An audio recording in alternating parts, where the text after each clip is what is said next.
बने हुए हैं। महेश वर्मा हमारे साथ हैं, बीजेपी के नेता, और गौरव वल्लभ है, प्रवक्ता कांग्रेस के। गौरव वल्लभ, मैं आपकी प्रतिक्रिया इस पर चाहती हूं कि जो ऐतिहासिक गलतियां हुई हैं उसकी वजह से ये सब समस्या अभी आ रही है, ऐसा राकेश सिन्हा कह रहे थे। तो आप इस पर क्या कहेंगे? नकवा जी, सबसे पहले तो मैं कर्नल संतोष बाबू, हवलदार पालानी और सिपाही ओझा को, जिन्होंने अपने प्राणों की आहुति हमारी सबकी रक्षा के लिए दे दी, उन सबको एक सलाम करना चाहता हूं देश की तरफ से और मेरे व्यक्तिगत इंडिविजुअल कैपेसिटी। अब नकवा जी, सवाल ये है कि राष्ट्रीय सुरक्षा और यदि हम बात करें भारत की अखंडता, हमेशा कांग्रेस पार्टी का रुख है कि वो सरकार के साथ है। पर समस्या ये है नकवा जी कि सरकार स्वयं बैठी और हम उसके साथ खड़े हैं। आज हो क्या रहा है, भूतपूर्व सेनाध्यक्ष, लेफ्टिनेंट जनरल लेवल के अधिकारी, जो जीओसी कमांडर नॉर्थ कमांड के रहे हुए, वो पूर्व डिफेंस के हमारे बड़े एक्सपर्ट, वो 5 मई से कह रहे हैं कि चीन भारत की सीमा में घुस चुका है, 5 से 10 हजार सेना के साथ घुस चुका है। लोग सवाल पूछ रहे, सेनाध्यक्ष सवाल पूछ रहे हैं, पर सरकार जवाब नहीं। मेरा एक ही सवाल है, आज मैं का कोई समय नहीं। अभी सिन्हा जी को मैं सुन रहा था, बोले कि चीन पर विश्वास करना आत्मघाती। अरे ये दिव्य ज्ञान आज क्यों आया आपको? 2018 और 19 में शी जिनपिंग के साथ आप मल्लापुरम के बीच में मुस्लिम खा रहे थे, साबरमती के बीच में आप झूले झूल रहे थे, उस दिन आपको ये चीजें याद नहीं आई और आज आपको ये सारा दिव्य ज्ञान आ गया। आपका हर पड़ोस, आप भले पाकिस्तान से हमारे पुरानी हमारी प्रॉब्लम्स है, नेपाल भारत के भूभाग को अपना भाग बता रहा है, चीन हमारी देश की सीमाओं में घुस चुका है, आपने पूरा नाश कर दिया। एक ऐसा दोस्त बताओ जो हमारे पड़ोस में है, जो हमारा दोस्त है, आपने सबको स्पॉइल कर दिया। मेरा एक ही सवाल है और आज सरकार से ये सवाल है और ये सवाल देश पूछ रहा है कि इस समय स्थिति क्या है, इसके ऊपर और सफाई से जानकारी सामने आए। एक ब्रेक लेते हैं और हम लौटेंगे इस चर्चा पे।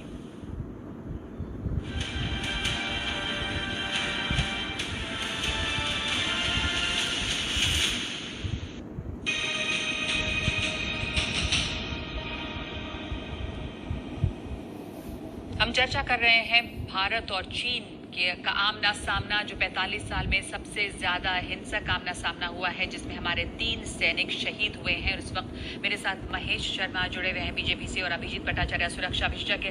महेश शर्मा, आपसे बहुत संक्षेप में जानना चाहती हूँ कि तीनों तरफ से, भारत की तरफ से सभी नेबर्स, जो हमारी सीमाएं हैं, वहां पर इस समय हलचल है, चाहे नेपाल हो, उधर पाकिस्तान हो और अब यहाँ पर चीन हो।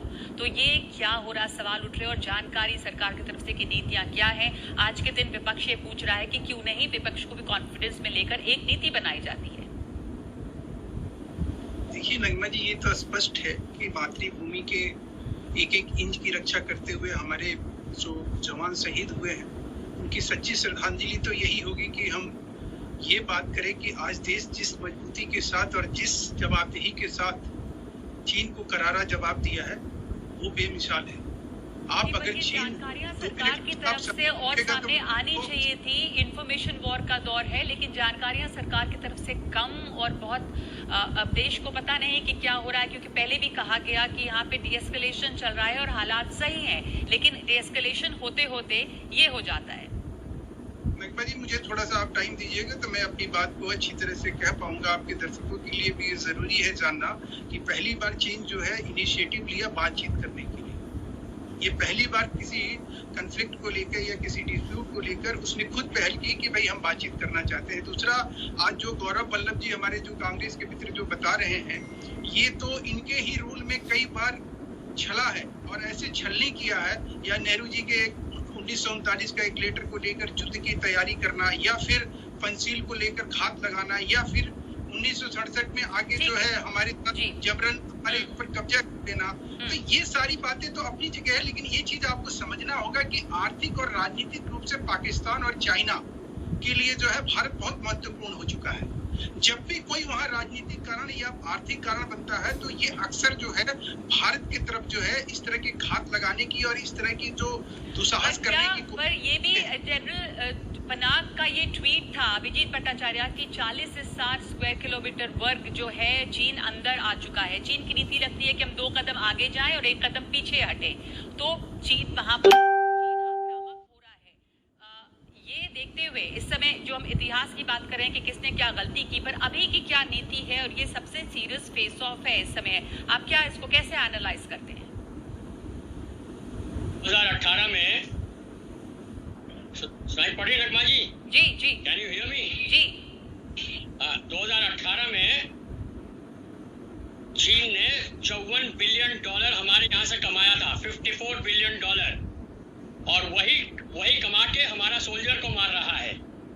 तो मैं यही आश्चर्य हूँ कि अभी तक चीन कैसे हमारे साथ बिजनेस कर रहा है, हमारा इंडस्ट्री को तोड़ा है, हमारा कॉमर्स को तोड़ा है, हमारा बैंकिंग को तोड़ रहा है, हमको सब इकोनॉमिकली सब कॉन्ट्रैक्ट चीन को मिल रहा है, और हमारे यहाँ पे सोल्जर्स मर रहे हैं। हमें तो लग रहा है नेहरू जितना गलती किया हम भी वही गलती कर रहे हैं, उससे भी खराब कर रहे हैं। What is this going on? Economically हमारे अंदर हैं और हमारे सोल्जर्स मारेंगे, डिफेंस को मारेंगे और कोई बात नहीं मानते हैं। चीन का देखिए, मैं चीन का स्टूडेंट हूँ, चाइनीज हिस्ट्री का, और नगमा जी आप हमारे किताब के ओपनिंग में आए थे 20 अक्टूबर शनिवार 2018। मैंने यही कहा था कि कल चीन नॉर्थ ईस्ट और बंगाल और बॉर्डर को मारा था और आने वाले दिन में हिंदुस्तान को खत्म करेगा। यही तो कर रहा है। कम्युनिस्ट पार्टी का चाइना को आप कभी विश्वास करते हैं? हे भगवान, मैं कहाँ जाऊँ? बीच में महेश वर्मा जी, मैं आपको जानकारी दे दूं, इंडिया टुडे की एक खबर थी कि चाइनीज फर्म जो है उसने सबसे लोएस्ट बिड किया है दिल्ली मेरठ प्रोजेक्ट के लिए, और आरएसएस से जुड़ा जो गुट है उसने सरकार से कहा है कि इस कंपनी के बिड को स्क्रैप करें। तो जो अभिजीत भट्टाचार्य कह रहे हैं कि इस तरह का कारोबार और सीमा पर ये, महेश वर्मा वो ठीक बोल रहा है कि हमारे लोग हैं वो ज्यादा चीन को मजबूत बताते हैं, जताते हैं। हम चीन के मामले में आज की डेट में देश दुनिया में बहुत आगे हैं, और देश दुनिया में आज हमारे साथ कहीं यूके है, फ्रांस है, यूएस भी है, और आप रशिया तो हमारा स्वाभाविक दोस्त है। तो हम अगर स्ट्रेटेजिकली देखें तो हमारी नहीं होंगे तो अमेरिका से कितनी उम्मीद इस समय? अमेरिका से उम्मीद लगाना क्या सही है अभिजीत भट्टाचार्य? बिल्कुल नहीं। हिम्मत बरदान मदद खुदा। अगर हम अपने को मदद नहीं कर सकते हैं तो अमेरिका रशिया कुछ नहीं कर सकता। 1971 में अमेरिका ने कितनी आंखें दिखाई थी हमारे हिंदुस्तान को, लेकिन हिंदुस्तान डटा रहा 1971 में, और इसीलिए हमारी जीत हुई थी। मैं कहता हूं कि अगर हिंदुस्तानी बलबूते में नहीं खड़े हो पाएंगे तो चीन ऐसा ही करेगा, क्योंकि चीन को मालूम है कि चीन जो वीक होता है उसको अटैक करता है, जो स्ट्रॉन्ग होता है उससे डर के और बच के रहता है। चीन की